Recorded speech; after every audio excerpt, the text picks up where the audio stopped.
Hello, I'm Bob the Booker and welcome to my channel, and today I'm just going to be talking a bit about the books that I've read this week. And I've just been on holiday, so there are a few books that I'm kind of balancing that I would have sort of read on holiday, and I'll kind of come back to those in a little bit. But yeah, here are some of the books that I was reading.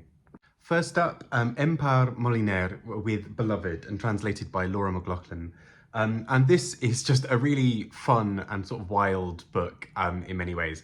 So our kind of main character is a woman who is going through menopause and is sort of at a point where she is both frustrated with everything that's happening around her, but is also just sort of trying to make sense of the wider world. So what we see is that she sort of basically goes through the sort of details of how she's feeling sort of because of menopause and various other things.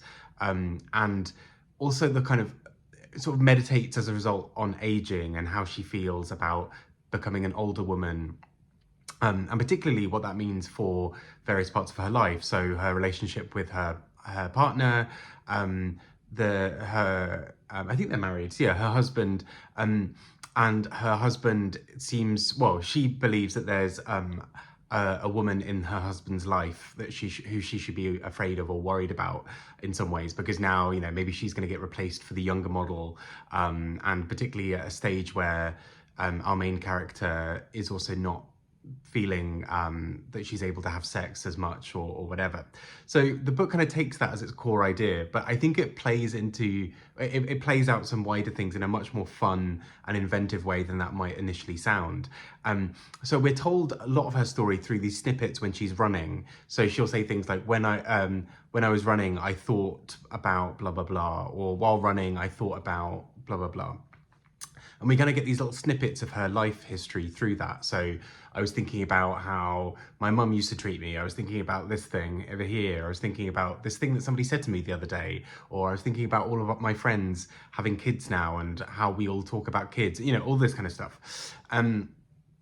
So there's that kind of baked into the book as well, which I think is a really fun addition. But also just as a narrator, she is incredibly sort of almost spiky in a good way. She has all these sort of things to say and is kind of a little bit frustrated with people around her and kind of has no real time to dwell on it. She just sort of wants to get on and do stuff.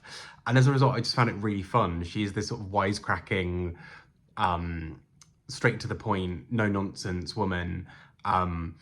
And without spoiling anything, I think the way that this book kind of comes towards an ending is just so brilliantly done and so satisfying, because it plays on all of the initial tropes that you'd expect for what this book might go on to do, and then it just sort of throws out the rule book. And so I just really enjoyed it. I think this is just a really sort of sparkling, effervescent bit of fun, but also a really weighty book in terms of its intentions and what it's talking about. And I think that's what makes it really special, is this book that has a lot to say but also wants to take the fun path to get there.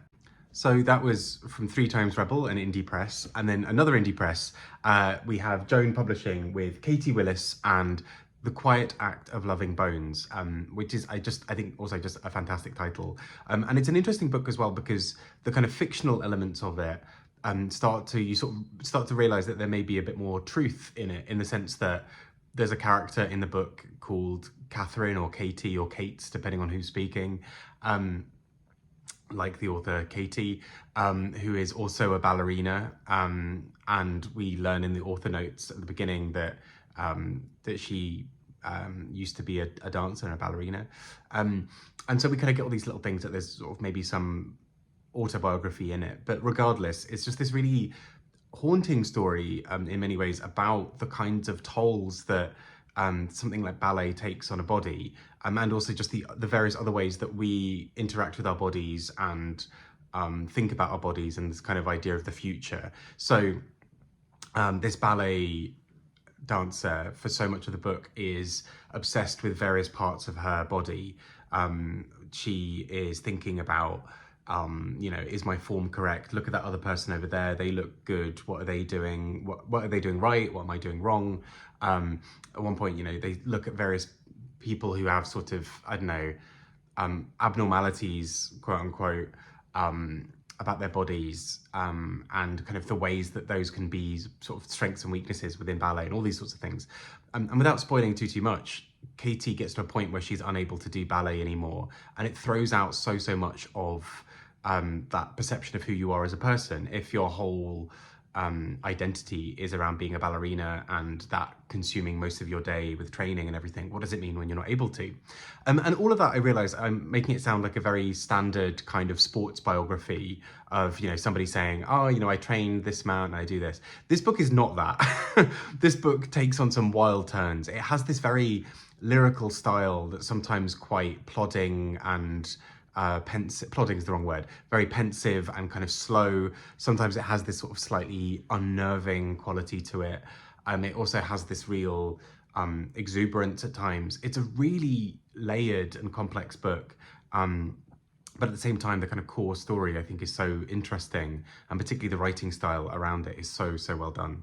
And next, some non-fiction. So first up, Fire Weather, a true story from A Hotter World by John, I'm guessing Vaillant or Vaillant maybe. And this is a book that, so one of the dogs is having like the cutest little grumbles in his sleep. It's very sweet. Oh, bless you. Anyway, this is a completely thrown off there. This is a non-fiction book that I found really interesting because it's written almost like a thriller novel, and you have to kind of pull yourself back occasionally to remind yourself that this is, in fact, very much real life. And particularly looking at a fire that happened, I want to say 2016, was it? Yeah, in 2016 in Alberta in Canada, there was a giant fire that sort of took off from this kind of sort of tar sands area. And so the book looks at the kind of all the ways that kind of the things that led up to this, and sort of particularly the ways that sort of mounting kind of pressure for business and for various parts of, you know, environmental sort of energy production rather, kind of have led to a situation where this is in such high demand that it's kind of like go, more. And it kind of creates a situation where something like this happens and we see the true ferocity of when something goes wrong. And so, yeah, I'm really impressed by how this book managed to write this in such a compelling, propulsive way, and almost make you forget at times that this is a real thing that we're talking about. And you kind of keep on having these moments of snapping back and being like, no, 2016, this actually happened. Yeah, and I think it's a really vital piece of writing for that reason as well. And last but not least, An African History of Africa by Zeinab Badawi. And this I thought was a really interesting non-fiction book as well, partly for the way that it frames the telling of history. So often when we talk about history, it's, you know, the whole thing about it often being through the eyes of the victors. And typically when we talk about colonialism, it's often through the lens of the colonialists themselves, or kind of it's shaped by that to some degree. But this book I thought did some really exceptional things in how it seeks to tell the history of Africa. And obviously the history of Africa is such a broad topic. We're talking thousands of years, an enormous continent full of many different cultures and peoples. And I think that's actually this book's strength, is in really sort of spotlighting specific areas of history for different peoples. So, you know, at times we're talking about the Benin bronzes and kind of the history that led to them coming about. We learn about various sort of tribes and groups and peoples, the kinds of the religions and rules of law and societal structures and everything that was happening in various points of history. And obviously colonialism comes into this, and various other parts of history come into it. But there is something so nice and powerful, I think, about reading a history book where for the vast majority of this book, you are hearing the stories of people whose stories are very rarely in this history. You know, like even just talking about the bigger tribes or the bigger, more famous people like Mansa Musa from Mali, or modern day Mali, and you know these the kind of Ashanti peoples in kind of modern day kind of Ghana and sort of nearby countries.